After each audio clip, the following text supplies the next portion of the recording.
So if you watch a lot of what I do here, you get the impression that I enjoy the martial arts films.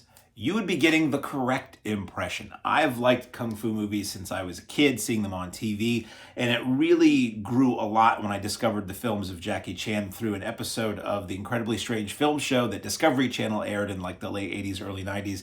That opened the whole world to me of Hong Kong cinema and what Hong Kong cinema is and was, and I just dove into it like a starving man at a buffet. And one of the filmmakers and actors that I discovered was Sammo, who you may know from, probably people in America mostly know him, if they know him at all, from the Martial Law TV series that was started off as kind of a ripoff of Super Cop, Police Story 3, and then it evolved into a ripoff of Rush Hour. But it really showed off Sammo's abilities and really let him do what he was good at in his style within the context of a US TV show.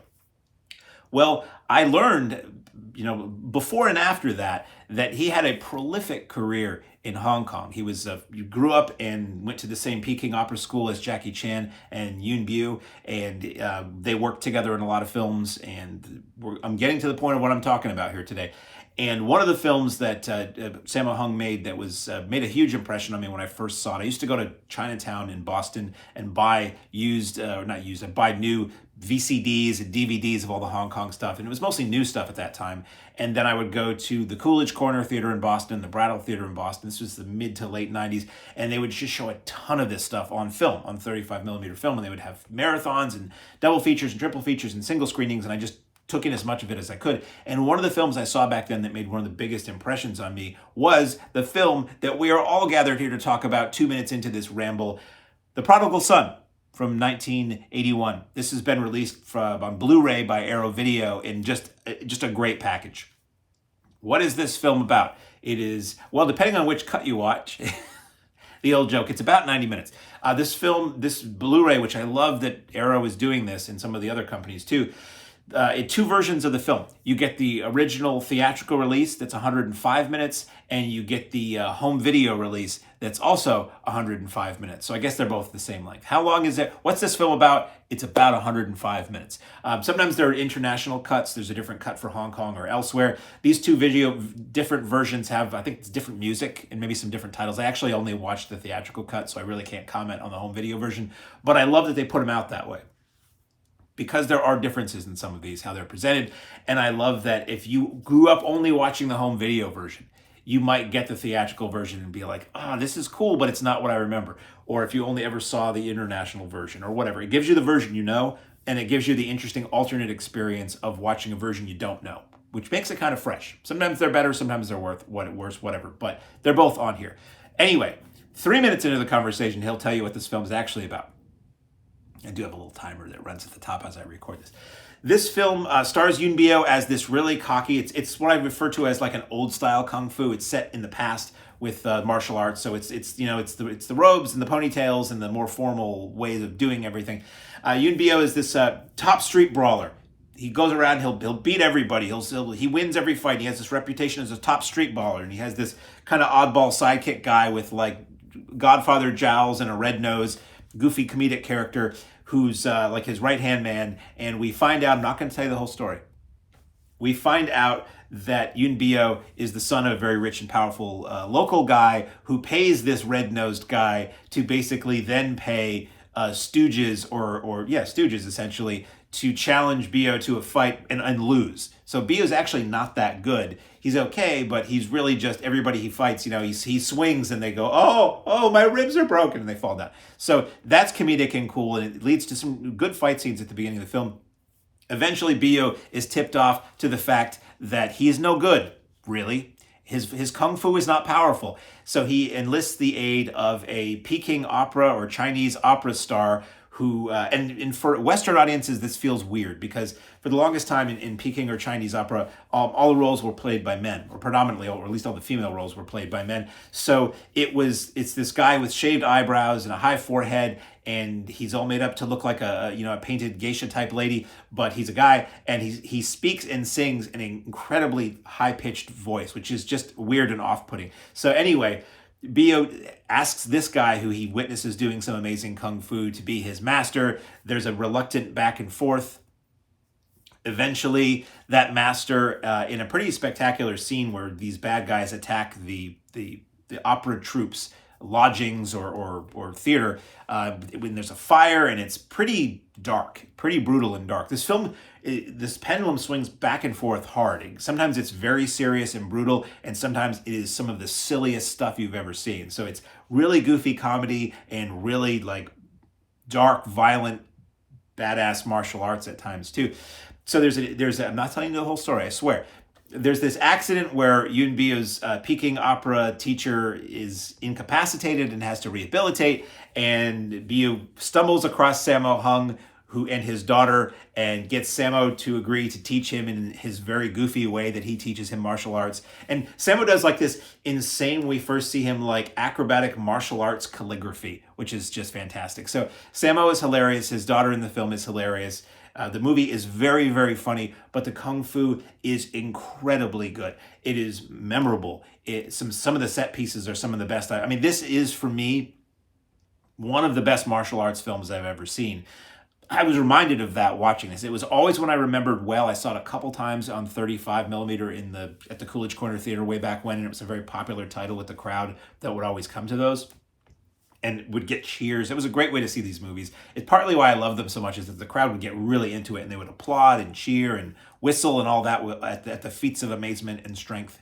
And when the bad guy was vanquished, not to give away whether or not the bad guy gets vanquished in this.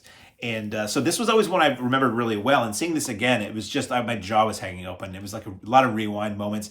It's an outstanding martial arts film. If you think you want to dip a toe into classic martial arts, this is a great way to do it. It's very easy to take, and the acrobatics and the choreography is amazing.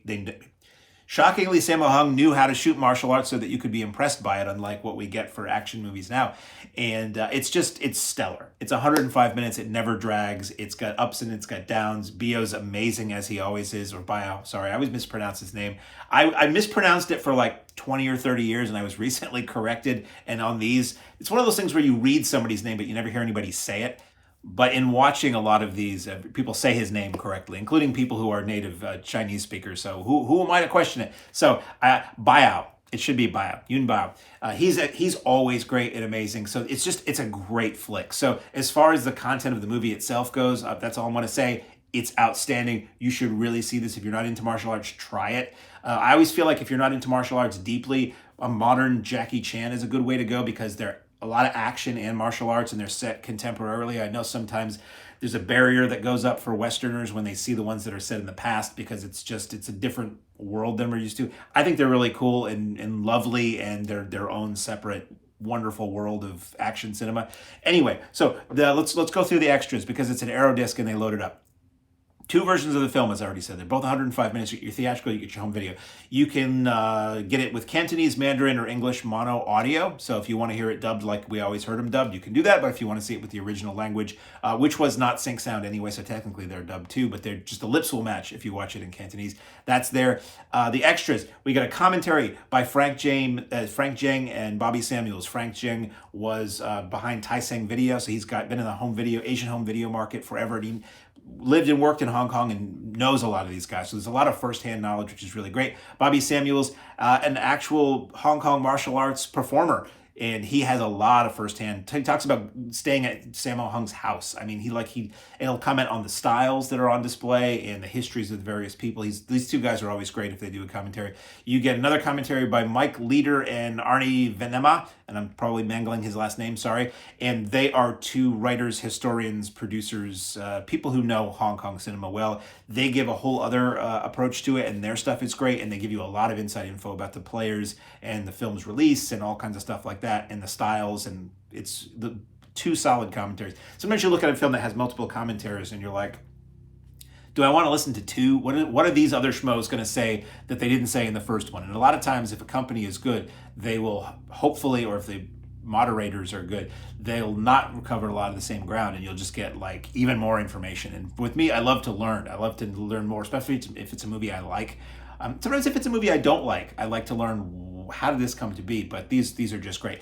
So then you get Wing Chun 101. It's Frank Zhang interview with Wing Chun Sifu Alex Richter. That's 30 minutes, and that's a guy in the New York area who does Wing Chun. So you just find out Wing Chun is one of the styles that's greatly on display in this film. You get to learn about the styles that you see in the film and practicing Wing Chun and the moves that you do. And it's kind of cool. It's just cool context. Doesn't really apply necessarily directly to this movie with great depth, but it's cool.